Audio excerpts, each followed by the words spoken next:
Punjabi plumber और मेरी बीवी, कहानी का 5वां भाग। पिछली कहानी में आपने सुना था कि पंजाबी प्लम्बर हरप्रीत मेरी गैर हाजिरी में मेरे घर आया हुआ था। ऑफिस से आकर मैंने पत्नी से पूछा कि हरप्रीत आया था क्या। तब उसने पूरा किस्सा सुनाना शुरू किया। अब आगे। मैं बालकनी में थी, अभी अभी धोए हुए कपड़े सुखा रही थी। मौसम गर्म और धूप वाला था और मैं बेचैन महसूस कर रही थी। और तभी मैंने अपने पसंदीदा प्लम्बर को सड़क पर चलते देखा। हे भगवान, अरिजीत!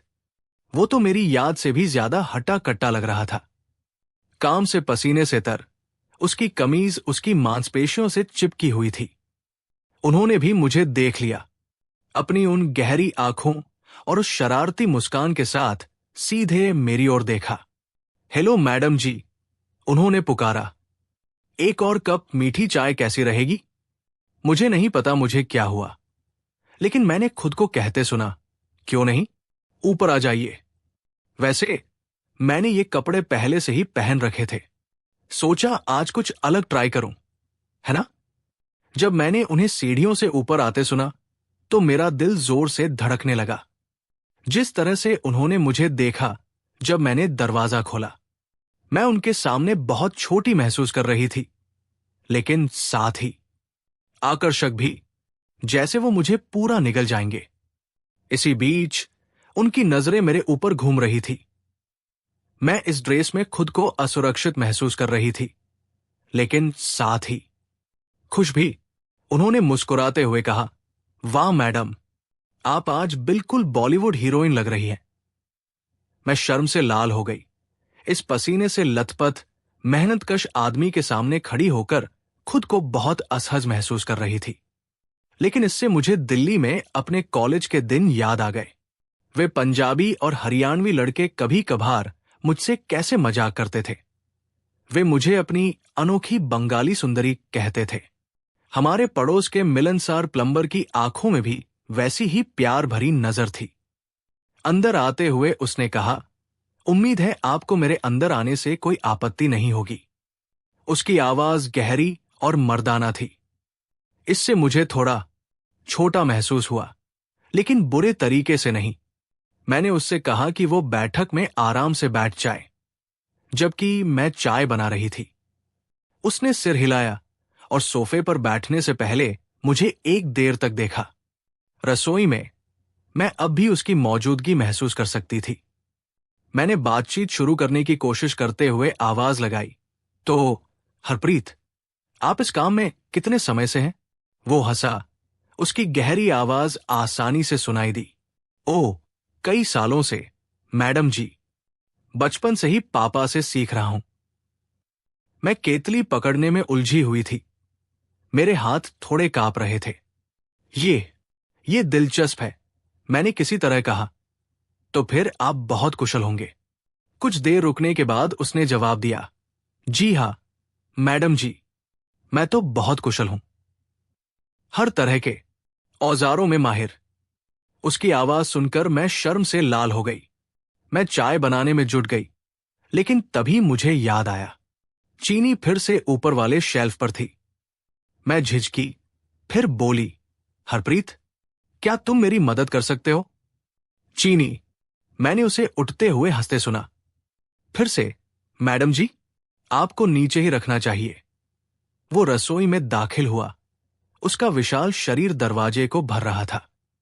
मेरे बिना मैडम जी कहा होती, है ना? चीनी लेने के लिए हाथ बढ़ाते हुए वो मेरे पीछे आ गया। वो कितना लंबा था। उसके सामने मैं खुद को बहुत छोटी महसूस कर रही थी। लेकिन बात यही खत्म नहीं हुई। लीजिए मैडम जी, उसने धीरे से कहा। चीनी का जार मुझे देते हुए उसने कहा। वो तुरंत नहीं हटा, बल्कि वो वही रुका रहा। हरप्रीत ने जरूर ध्यान दिया होगा, क्योंकि वो पीछे नहीं हटा। मैं आपकी मदद कर देता हूं मैडम जी, उसने गड़गड़ाते हुए कहा। उसने मेरा हाथ जार के ढक्कन तक पहुंचाया और हमने उसे घुमाकर खोल दिया। आराम से करो, उसने फिर फुसफुसाया। धीरे से करो, उसने निर्देश दिया। उसकी आवाज धीमी और भारी थी। हमने मिलकर जार को झुकाया, चीनी चम्मच में गिर गई। एक बड़ा चम्मच, फिर दूसरा। समय थम सा गया था। हर पल अनंत काल जैसा लग रहा था। जब हम खत्म कर चुके थे तो उसने तुरंत हाथ नहीं छोड़ा। उसका हाथ मेरे हाथ पर रुका रहा। बस हो गया मैडम जी, उसने कहा। उसकी आवाज में कुछ ऐसा था जिसे मैं नाम देने से डर रही थी। हम दोनों के लिए काफी मीठा है। लेकिन वो पीछे नहीं हटा। आप तनाव में हैं मैडम जी, उसने धीमी गड़गड़ाहट में कहा। मैं आपको आराम करने में मदद करता हूं। इससे पहले कि मैं समझ पाती कि क्या हो रहा है, हरप्रीत, मैंने फुसफुसाते हुए कहा। मेरी आवाज मुश्किल से सुनाई दे रही थी। हमें ऐसा नहीं करना चाहिए। लेकिन वो रुका नहीं। क्या नहीं करना चाहिए मैडम जी, उसने पूछा। उसके लहजे में थोड़ी सी मजाकिया थी। मैं तो बस आपको आराम करने में मदद कर रहा हूं। इसमें कुछ गलत नहीं है ना? मुझे पता था कि मुझे उसे रोकना चाहिए, उसे धक्का लगाकर हटा देना चाहिए। लेकिन भगवान मेरी मदद करे, मैं नहीं कर सकी। उसका प्यार बहुत अच्छा, बहुत सही लग रहा था। उसने इसे हरी झंडी समझ लिया। बस यही, उसने प्यार भरे स्वर में कहा। खुद को छोड़ दो, हरप्रीत को आपका ख्याल रखने दो। मैंने अपना सिर थोड़ा सा घुमाया, अपनी पलकों से उसे देखते हुए। हरप्रीत, मुझे खुद भी नहीं पता था कि मैं क्या पूछ रही थी। जब उसकी आंखें मेरी आंखों से मिली तो वे प्यार से भरी हुई थी। जी मैडम, उसने भारी आवाज में पूछा। आपको क्या चाहिए? मैं बोल नहीं पाई, सोच नहीं पाई। मैं बस महसूस कर पा रही थी। मैं अपनी खुशी को रोक नहीं पा रही थी। बस यही मैडम जी, उसने मुझे प्रोत्साहित किया। उसकी आवाज मेरे कान में धीमी गड़गड़ाहट जैसी थी। मुझे सुनाओ, हरप्रीत को बताओ कि कितना अच्छा लग रहा है। लेकिन हरप्रीत नहीं मान रहा था। कोई रोक नहीं, उसने आदेश दिया। मैं हर छोटी आवाज सुनना चाहता हूं। मानो अपनी बात पर जोर देने के लिए एक आवाज मेरे मुंह से निकल गई, इससे पहले कि मैं उसे रोक पाती। ऊंची और बेताब। अच्छी लड़की, उसने तारीफ की। लेकिन तभी फोन बज उठा। यह बर्फीले पानी की बाल्टी जैसा था।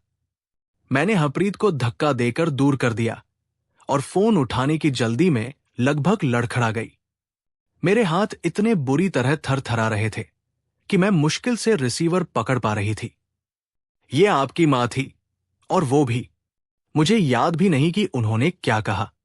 मेरा सारा ध्यान मेरे पीछे हरप्रीत की मौजूदगी पर था। मेरी आवाज किसी पागल जैसी लग रही होगी। कॉल मानो कभी खत्म ही नहीं हुई।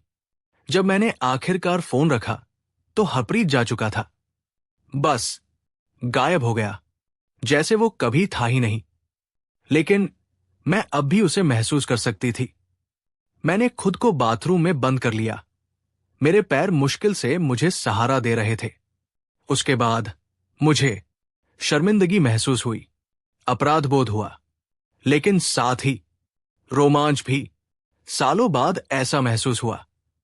मैंने खुद को साफ किया, लेकिन मैंने वही कपड़े पहने रखे। मैं चाहती थी कि तुम देखो। मैं चाहती थी कि तुम्हें पता चले कि क्या होने वाला था।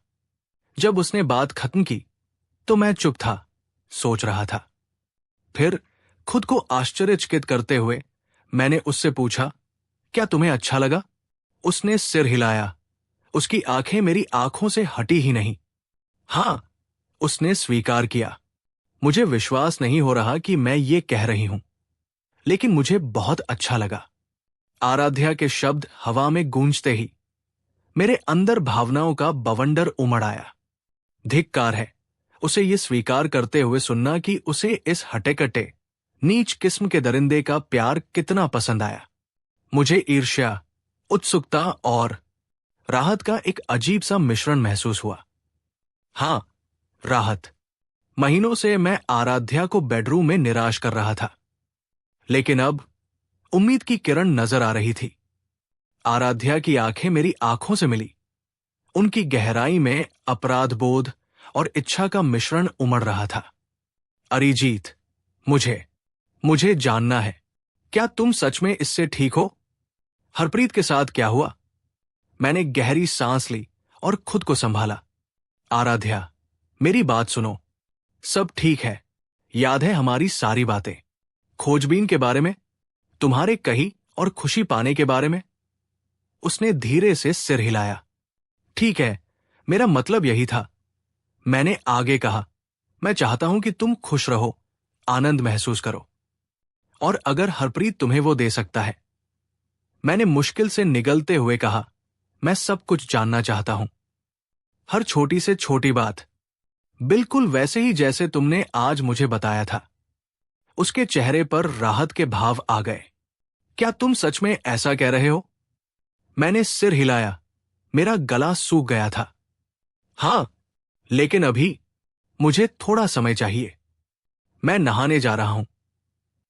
बाथरूम में जाकर मैंने पानी ठंडा कर दिया, जिससे मेरे शरीर को झटका लगा। मेरे दिमाग में हरप्रीत के हाथों की तस्वीरें दौड़ रही थी।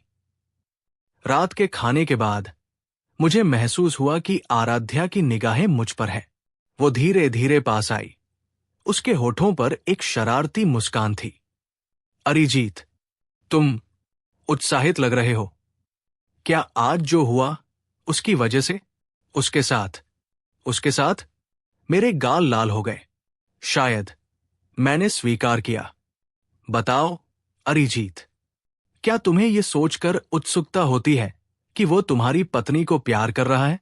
मैं कुछ बोल नहीं पाया, बस सिर हिलाया। बताओ मुझे, उसने फुसफुसाते हुए कहा। उसकी आंखें प्यार से भरी हुई थी। बताओ तुम क्या सोच रहे हो? मैंने मुश्किल से अपनी बात कही। मैं तुमसे प्यार करता हूं, मैंने फुसफुसाते हुए कहा। मैं भी तुमसे प्यार करती हूं, उसने भी कहा। मैंने सिर हिलाया। मेरे अंदर उत्साह की लहर दौड़ गई। हां, मैंने फुसफुसाते हुए कहा। बस शुरुआत।